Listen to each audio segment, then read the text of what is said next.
What's up, everyone? Welcome to another Cracker Crumbs update.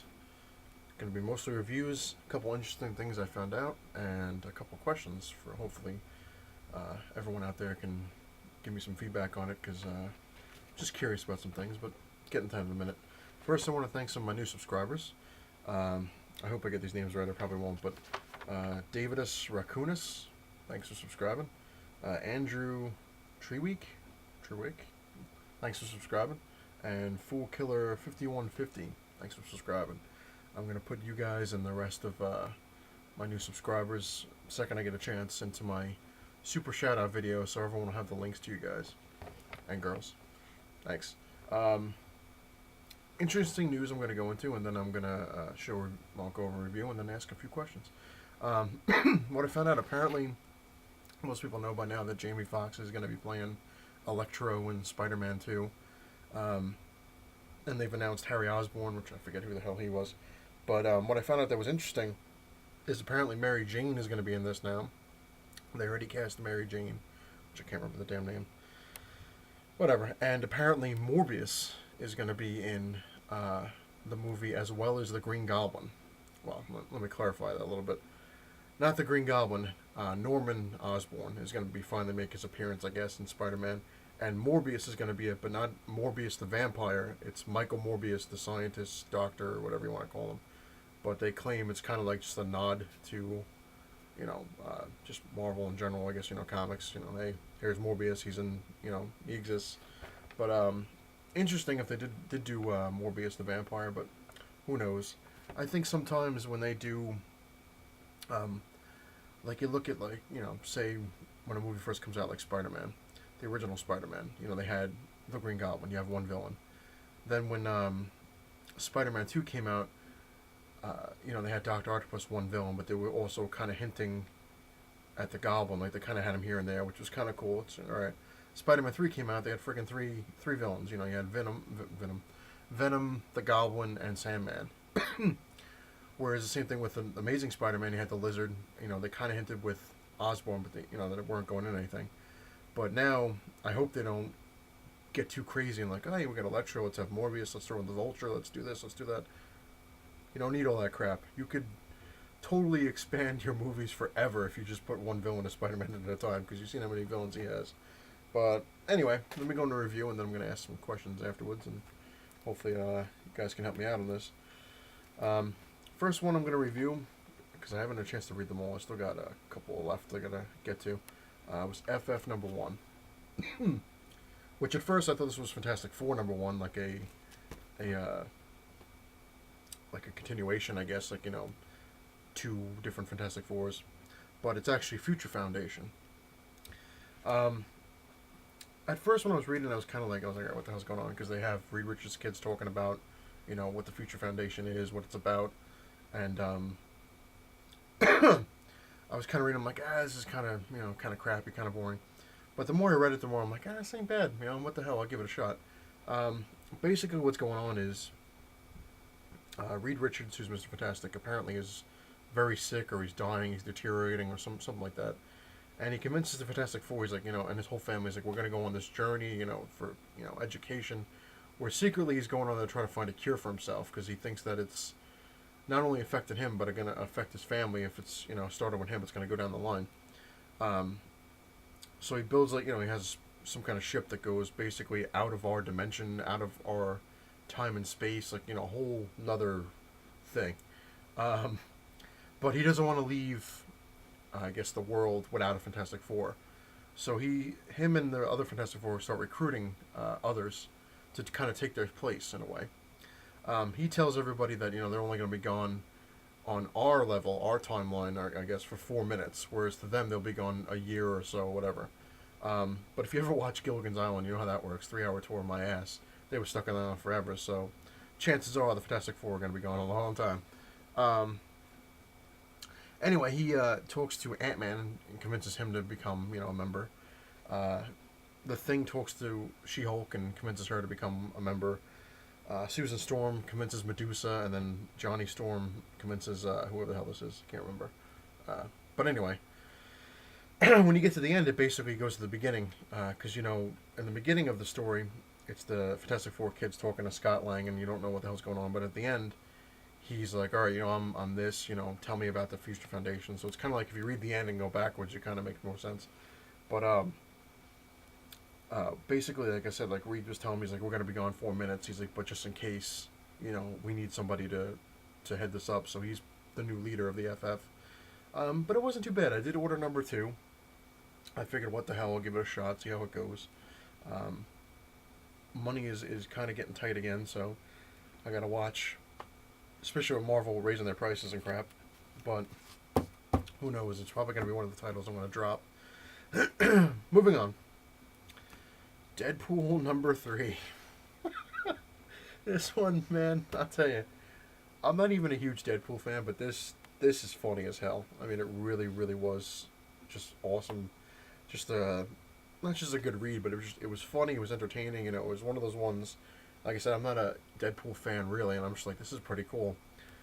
He's still fighting these undead presidents that were resurrected to basically fix the world, but they were resurrected, you find out, without like a conscience, without their humanity. They're just kind of, what would our presidents be like if they didn't have, human emotions or anything like that? So it's kind of like, but this is freaking hysterical.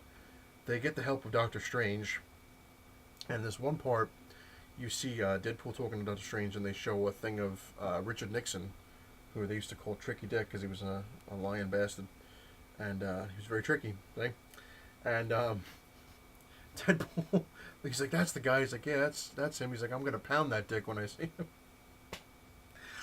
And then he looks like at technically, I guess, at you, and he looks at Doctor Strange. He goes, do you have a spell that can rewind that and take that away? That whole phrase. But it's so messed up. And then like he starts talking to the readers because he acknowledges that he's in a comic book, and the other people are like, who are you talking to? He's like, them. He's like, them who? And he's like, forget about it. He's like, it's take too long to explain. But it really is funny. I'm looking forward to number 4 because it's been really cool so far. So moving on to Batman Detective Comics number 15, which is a Death in the Family tie-in. To me, usually tie-ins tie in usually a lot more ways than one. Like, you take the Infinity Gauntlet, for example, when they had the tie-ins on the other titles, like Silver Surfer, or, Warlock, or, X-Men, or whatever it is, they tied in. Like, there was stuff totally revolving around the Infinity Gauntlet. That's basically what the book was about, going after Infinity Gauntlet, stuff like that. This, they mention the Joker, and they mention a couple things here and there, but that's about it. It basically focuses on Clayface and Poison Ivy supposedly getting married, but it's basically an illusion that Poison Ivy came up with and made Clayface into a plant kind of thing. Weird, but it wasn't all that great. I wasn't too thrilled, so I was like, ah. But moving on to, last but not least, Legends of the Dark Knight number 3, Letters to Batman. This was awesome. This I liked a lot. I thought it was really cool.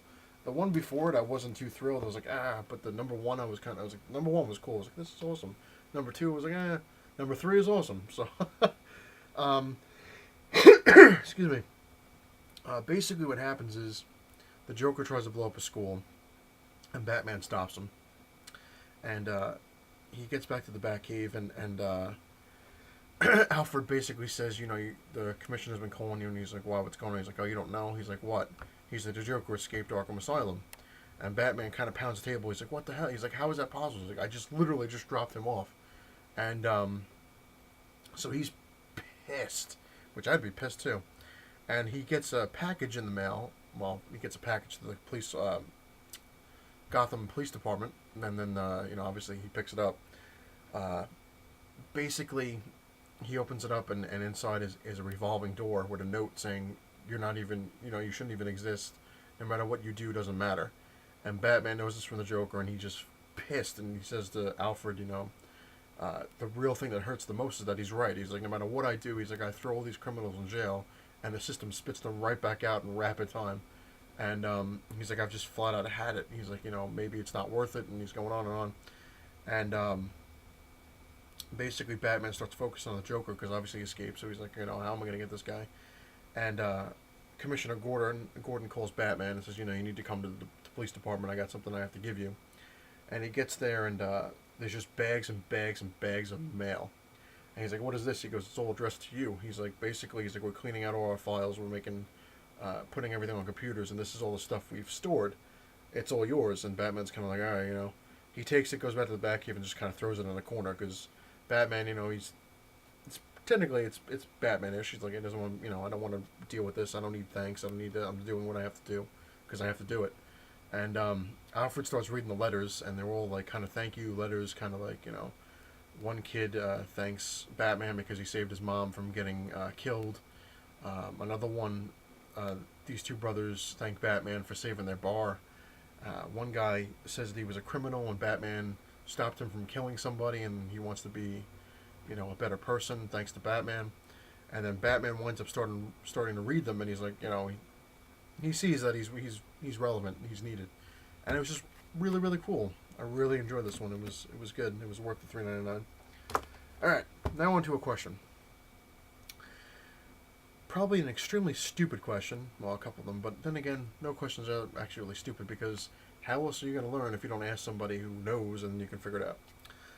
I am looking to buy mylar bags. I see everyone with the mylar stuff. I think I have like one or two books in mylar that came with the mylar. Um, Now here's the questions. I said this is going to probably sound stupid, especially from somebody who knows a lot about comics. I'm like, I never bought mylar before, never. I'm curious to what everyone out there thinks of what mylar I should get. You know, like what kind of. I know they have like different thicknesses now. They have, you know, different this, different that. So if anyone can give me any info on that, I'd appreciate it. And number two of the question is, again, this is going to sound really really stupid, but I'm just curious. Um, One of the books I have in mylar, it's basically it's an old Spider-Man, and it's just the regular book, you know, stuck in the mylar. No, you know, it's got its own board and everything. My question is, I know you can put the book in mylar, but can you put the book in mylar that's already been wrapped? Like, say I wanted this in mylar, it's already bagged and board. Can I put this into a mylar thing without? I guess you kind of could, but you know, hey, your thoughts. And three, this is probably the craziest one of them all. What's the best way to close mylar and keep it? Because I had one that I had, and it was just a bitch. It wouldn't stay closed. Folded over the flap, you know, put tape across, and then 2 minutes later, opened up. Those are the questions. Any info you guys can give me out there is greatly appreciated. And that will do it for my lovely update, which I still have about. I think I have like 3 books left. I still got to read Iron Man #3 and Thor #2, so I'm going to get to those very shortly. Also, I have my. There we go. Christmas tree up. Been looking through my stuff, which I'm gonna show everybody my Christmas tree in a video down the line because I got some pretty cool ornaments, and I had gotten a question like, "Hey, you got no tree?" Well, I've been lazy. So I'll show that down the line. But anyway, if you like what you see, please hit the little like button. If you really like what you see, hit the subscribe button. Any comments, questions, whatever you guys want, feel free to throw them in there. And as always, it's not the size of your man cave that matters; it's what you have in it.